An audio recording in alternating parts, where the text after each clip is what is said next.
বিসমিল্লাহির রহমানির রহিম। সবাইকে রোজা মোবারক।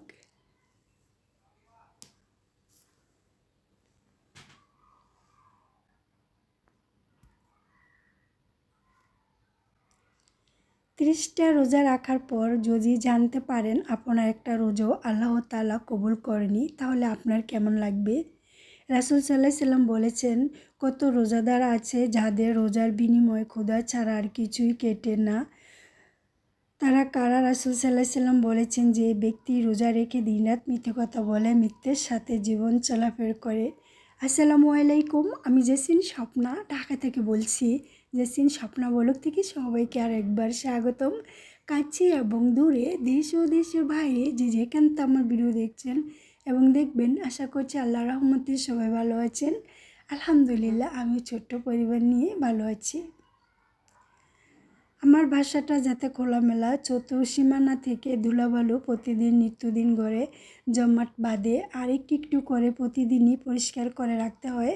তো সেই কাজটাই করছি আর আপনাদের সাথে শেয়ার করছি। আমার ফিল্টারের জায়গাটা আমি একটা গ্লাস বা একটা জানালা সাইডে রেখেছি। প্রতিনিয়ত একটু একটু করে ধুলাবালু এসে জমাট বাঁধে।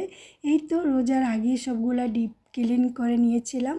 তারপরও ফলো করে দেখলাম একটু একটু ধুলাবালু কেমন জানি চিটচিটে দেখতে, খুবই খারাপ লাগছে। আর সেই তো দেরি না করে ক্লিন করে হালকার উপরে ক্লিন করে নিলাম আর আপনাদের সাথে কথা বললাম। 30টা রোজার ভিতরে দেখতে দেখতে আজ 7 রোজার সম্মুখী আমরা হয়েছি। আলহামদুলিল্লাহ, কোনো খারাপ লাগেনি। সুস্থ সুন্দরভাবে 7টা রোজা আমি পালন করতে পেরেছি। যাই হোক, সব কিছুই সৃষ্টিকর্তার উপরে। আর এই তো সংসারের ছোট ছোট কাজগুলোকে ধীরে ধীরে গুছিয়ে পরিষ্কার করে রেখে ইফতারে জোগাড় করে নিয়েছি। আজ ইফতারিটা হচ্ছে আমি আর আমার ছেলে। আব্দুর রহমানের বাবা আজ আমাদের সাথে যুক্ত হতে পারেনি, উনি অফিসে ইফতারি করে নেবেন। তো আমাকে বলেছিল বাইরের থেকে কিছু খাবার নিয়ে আসতে।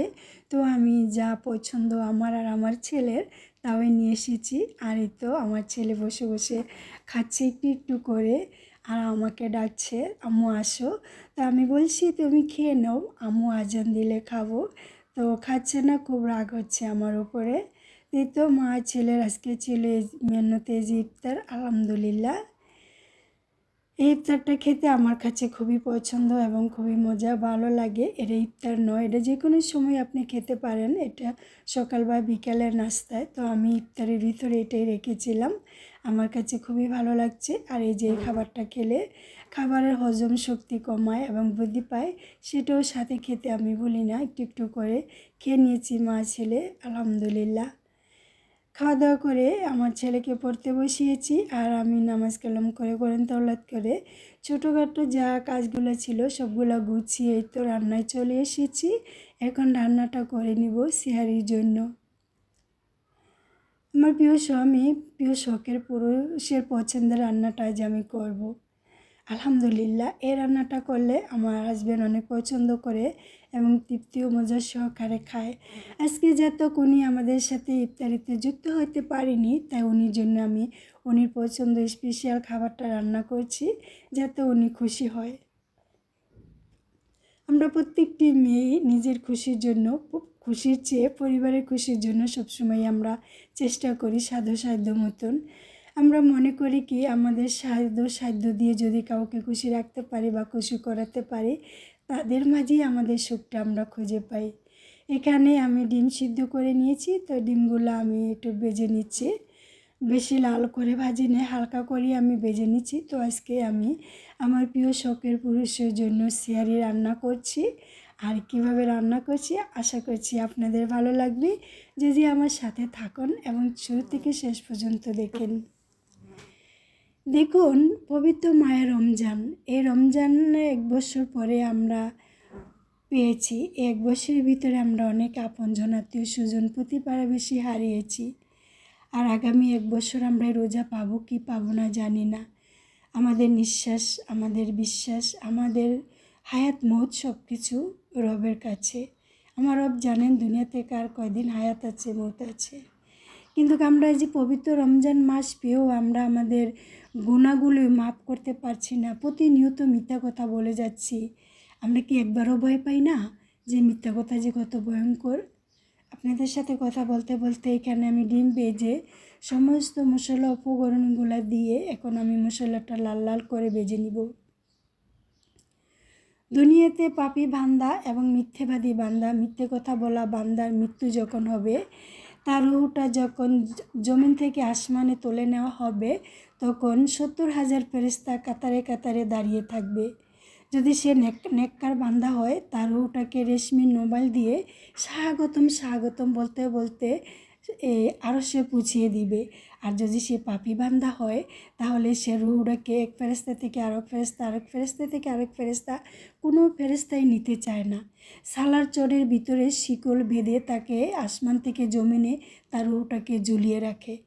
হে আল্লাহ, আমরা এই ভয়ঙ্কর আযাব থেকে তোমার কাছে পানা আছে। কথা বলতে বলতে আমার ডিম রান্না হয়ে গেছে। কিভাবে রান্না করছি, ভুনা করছি, এটা তো আমি আপনাদেরকে দেখালাম, আপনারা দেখতে পাচ্ছেন। এখন আমি বেগুন ভাজে নিব। বেগুন ভাজা দিয়ে পোলাও খেতে খুবই আমার শখের পুরুষের পছন্দ। তার অনুযায়ী তার পছন্দ রান্নাটাই আমি আজকে করছি, যাতে সে তৃপ্তি সহকারে স্যারিটা খেতে পারে। আর আমাদের যে জিহ্বা দিয়ে আমরা মিথ্যা কথা বলি, এই জিহ্বার আসমানে পেরাক মেরে জমিনে তাকে ঝুলতে হবে। আমরা যেন মিথ্যা কথা থেকে সবাই সঠিক পথে চলে যাই, মিথ্যা কথা ছেড়ে দেই। কারণ আমি এই কথাগুলো কেন বলছি, আমি রোজা রমজানের মাঝে আপনারা ভিডিও না দেখে কমেন্ট করেন, ভিডিও না দেখে শুরু করলাম দেখলাম এই কথাগুলো বলেন। আপনারা একটা ভিডিওর কারণে এই পবিত্র মায়ের রমজান পেয়ে মিথ্যে কথা বলছেন, আপনাদের কি একটু ভয় করে না? আমি তো আমার রবকে ভয় পাই, আমার রবকে আমি ভয় পাই। কারণ আমি দুদিনের এক মেহমান এই দুনিয়াতে। আমি আখেরাতে চিরদিনের জন্য যেখানে নিদ্রায় যাব, সেখানে আমার জবাবটা হবে কঠিন। বেগুন ভাজা করে নিয়ে এখন আমি এখানে একটু সালাদ বানিয়ে নিচ্ছি। বাইরে থেকে একটা শব্দ আওয়াজ আসছে, কেউ কিছু মনে করবেন না। আজকের আমার ভিডিওটা দেখতে দেখতে যদি কোনো অংশ তোমাদের ভালো লাগে, প্লিজ একটা লাইক দিও। আর যদি তুমি আমার চ্যানেলে নতুন হয়ে থাকো, চাইলে আমার চ্যানেলটাকে সাবস্ক্রাইব করে নিও। এখন আমি এই যে ডিম ভুনা করে বেগুন ভাজা করে সালাদ বানিয়ে এখন আমি রান্না করে নিব মটরশুঁটি দিয়ে পোলাও। তো পোলাওটা আমি কিভাবে রান্না করছি, এখানে পোলাওর চাল ধুয়ে আমি মটরশুঁটি দিয়েছি আর কিছু গাজরের কুচি দিয়েছি। ওই যে আপনাকে বলেছিলাম না, ভারে ভারে নয়, এক কথাই বলছি আপনাদের, যে আমার শখের পুরুষের জন্য আজকে আমি তার পছন্দের খাবারটা রান্না করছি। এখানে সমস্ত মশলাগুলো দিয়ে এখন পানি দিয়ে অনুমান করে আমি এটা বসিয়ে দিব চুলায়। যখন কেউ কারোর জন্য কাঁদে সেটা হলো আবেগ, যখন কেউ কাউকে কাঁদায় সেটা হলো প্রতারণা, আর যখন কেউ কাউকে কাঁদিয়ে নিজে কেঁদে ফেলে তখন সেটা হলো প্রকৃতি ভালোবাসা। আমার পরিবারকে আমি অনেক ভালোবাসি আমার মন থেকে, এবং সবসময় তাদের জন্য আমি সব কিছু করতে প্রস্তুত এবং চেষ্টা করি সাধ্য অনুযায়ী। আর যাকে ভালোবাসেন মন থেকে প্রকৃতি ভালোবাসা দিয়েন, মিথ্যে অভিনয় ভালোবাসা দিয়েন না। তার কথা নিয়ে অন্যজনের কাছে লাগাবেন না, তার কথা নিয়ে আপনি নাড়াচাড়া করবেন না। আপনি সবার কাছে প্রিয় হবেন, একজনের কাছে প্রিয় হবেন না। সবাই সবার জন্য দোয়া করবেন, যাতে 30টা রোজা, 30টা রমজান, 30টা তারাবি আমরা রাখতে পারি।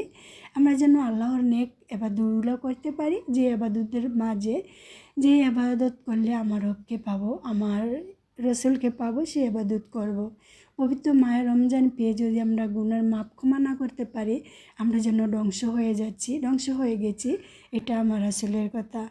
আমার রাসূল বলেছেন যে বান্দা আমার সুন্নতকে পালন করে না, সে যেন আমাকে ভালোবাসে না, আর তার জন্য কিয়ামতের পানি বঞ্চিত থাকবে। এইখানে এই যে পোলাও রান্না করা হয়ে গেছে, এখন আমি এক এক করে পরিবেশন করছি টেবিলে। এখন আমার এই রান্নাটা কিন্তু করে রেখেছিলাম আমি সেহরির 1 ঘন্টা আগে, একটু কষ্ট করে হলো রাতের জেগে নামাজ কোরআন তেলাওয়াত করে তারপরে আমি রান্নাটা করে নিয়েছি। আর এখন পরিবেশন করে আমি টেবিলে সাজিয়ে দিব আমার শখের পুরুষের জন্য। আমার শখের পুরুষ আলহামদুলিল্লাহ আলহামদুলিল্লাহ 5 ওয়াক্ত নামাজ পড়ে, রোজা রাখে এবং প্রতিনিয়ত কোরআন তেলাওয়াত করে। এমন একটা জীবনসঙ্গী পেয়ে আমি ধন্য। আমার জীবনে আর কোনো কিছুই চাই না, এই সামান্য সুখে আমি সন্তুষ্ট। আমার ছেলে মাশাআল্লাহ রোজা রাখে, একটু পরেই আবার আমি ভেঙে ফেলি। তো বড়াইতে ভাত খেতে ভুল করে না, প্রতিনিয়ত আমাদের সাথে ভাত খায়। তো ছোটো থেকে বাচ্চাদেরকে অভ্যাস করাবেন, শিক্ষা দিবেন। বিদায় নিচ্ছি, আল্লাহ হাফিজ, আসসালামু আলাইকুম।